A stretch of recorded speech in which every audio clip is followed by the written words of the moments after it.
Buddha once said that silence is better than meaningless words. In today's world, we feel the need to share all of our feelings, thoughts, successes, and problems. But wisdom teaches us that not everything is meant to be said, and that sharing some things carelessly can cause needless pain, while others are safer when they are alone. According to Buddhist wisdom, there are 5 things you should be careful not to share. May this help you find clarity and inner peace. Your inner peace is something you cultivate within, not something you find outside. Have you ever thought about how easily it can be upset? A single argument, an unkind word, or even someone else's opinion can shake our inner world. Buddhists teach that detachment is the key to real peace. Detachment from needless drama, outside expectations, and the emotions that others try to force on us. When we constantly share our inner thoughts and feelings with others, we let their reactions affect our state of mind. We may want validation, but in return we may receive doubt, criticism, or even jealousy. Instead of letting others into your inner world, guard it like a sacred temple. Share your kindness, wisdom, and presence, but don't let anyone disturb the peace you have worked so hard to build. He said that your worst enemy can't hurt you as much as your own ideas that aren't being watched. Our mind is like a garden. If we feed it positive thoughts, it grows.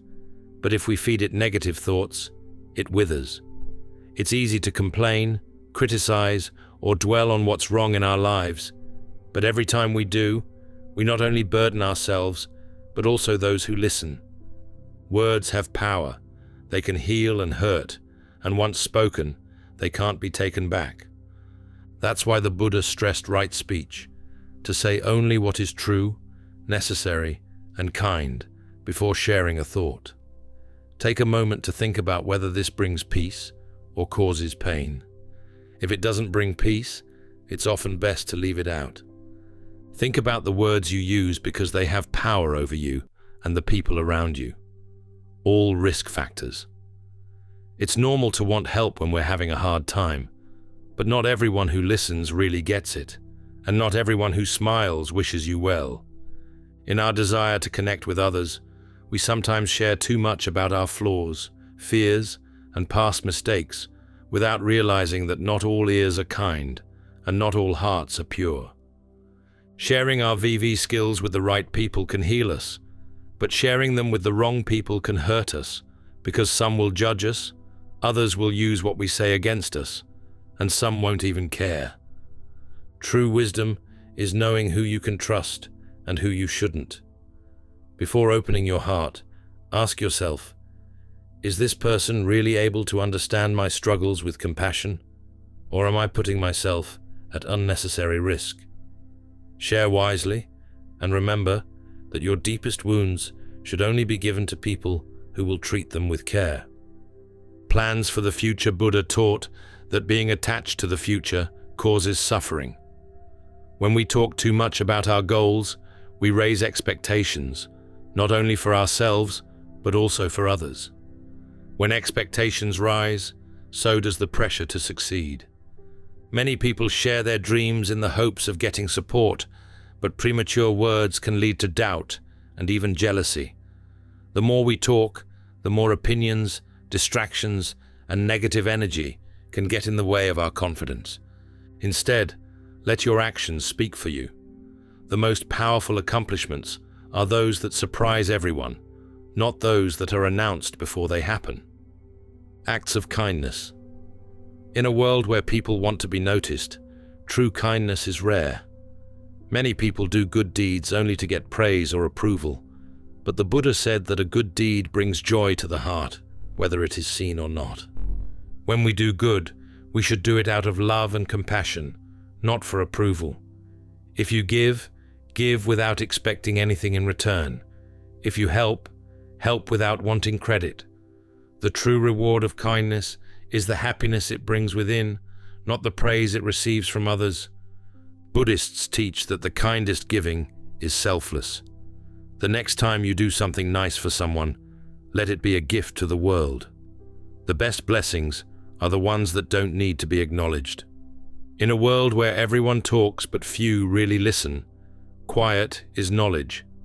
Protect your peace, choose your words carefully, and only share what helps others grow. The Buddha's path begins with behavioral acquiescence to vows not to kill, but it culminates in an identification with non-violence as the essence of what liberates the mind and heart from hate, fear, and self-promoting delusion. All fear death. Comparing others with oneself, one should neither kill nor cause to kill. Non-violence is the essence of what the Buddha taught. Non-violence is liberating because in each and every moment that it suffuses one's mind, in that moment, the mind feels compassion, identification, and empathy with other beings. For the Buddha, non-violence is a precept that enables the journey to experience the root meaning of itself. Initially, the student obeys the precept of non-violence. Eventually, he or she comes to embody non-violence as a cherished tone quality of life. Here are two key differences between non-violence as taught by the Buddha and pacifism. First, the Buddha did not teach social and political philosophy, and second, he taught a path of life, not a blanket ideology. Guiding each interested individual to walk the path, the Buddha encouraged a pure mind that seeks the least harm. He recognized different levels of personality development, different social roles and obligations, different responsibilities and necessities incumbent on different individuals according to their history and choices. The Buddha taught people according to their karma. Himself a member of the warrior caste, the Buddha maintained cordial relations with kings. Numerous suttas in the Pali Canon record his conversations with kings Pasenadi and Bimbisara. Shunning political involvement, the Buddha never advised his royal students to convert their kingdoms into democracies, despite the fact that many local states were in fact kingless republics. Although we have on record numerous discourses that the Buddha gave in the presence of, or even directly to, royalty, he never counsels them to abandon legal administration with its attendant consequences and punishments for crimes, nor to abandon warfare and protection of their state. In a poignant conversation that occurred when both the Buddha and King Pasenadi were 80 years old, the king praises the Buddha, his teaching, and the conduct of his followers, while describing himself as an anointed warrior king, able to have executed those who should be executed.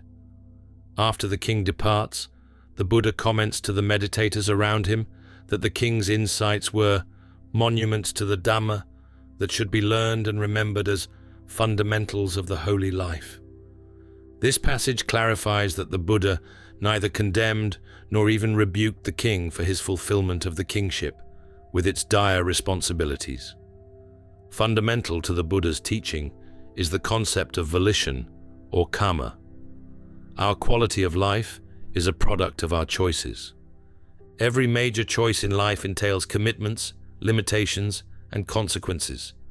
Although no consequence is permanent, because liberation from all karma is possible, though it may take lifetimes, even millions of them. A man who accepts the kingship, or who becomes a soldier, also accepts the responsibilities incumbent upon the role. He can be a good king and improve his own lot as he provides security and justice to his subjects, and he can meditate and thereby take steps on the path of Dhamma, but he cannot claim the exemptions and privileges of a bhikkhu.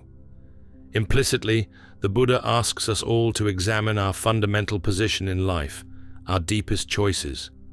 According to the Buddha, a committed student of his path, by definition, practices non-violence, but those who have not chosen this role may or must fulfill other social roles and follow other precepts.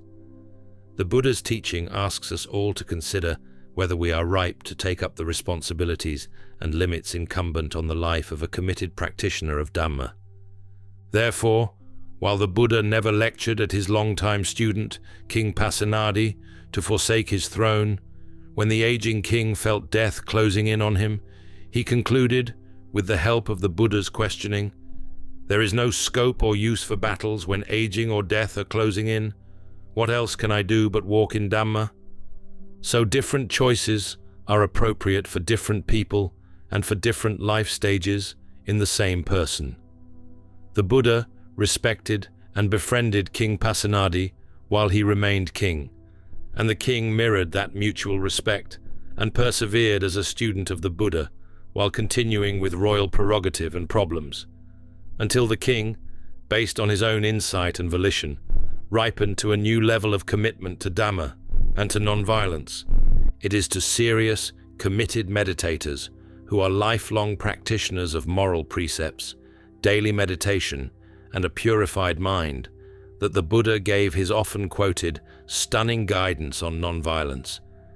Even if bandits brutally severed him limb from limb with a two-handled saw, he who entertained hate in his heart on that account would not be one who followed my teaching. Please note that this famous passage does not preclude skillful and vigorous self-defense that is free of hate. The committed meditator is not only non-violent, but is also a witness to non-violent potential in daily living. This again expresses activity by way of the good, as the Buddha advised the general. By example and in speech, the committed meditator seeks the least harm for all beings in all situations. On the other hand, this lifelong practitioner of Dhamma does not promote him or herself as a political leader. His or her witness is personal, exemplary and public, but not power-seeking nor self-promotional. Two key criteria the Buddha imposed on himself and his followers were never to speak for the sake of worldly advantage and never allude to yourself.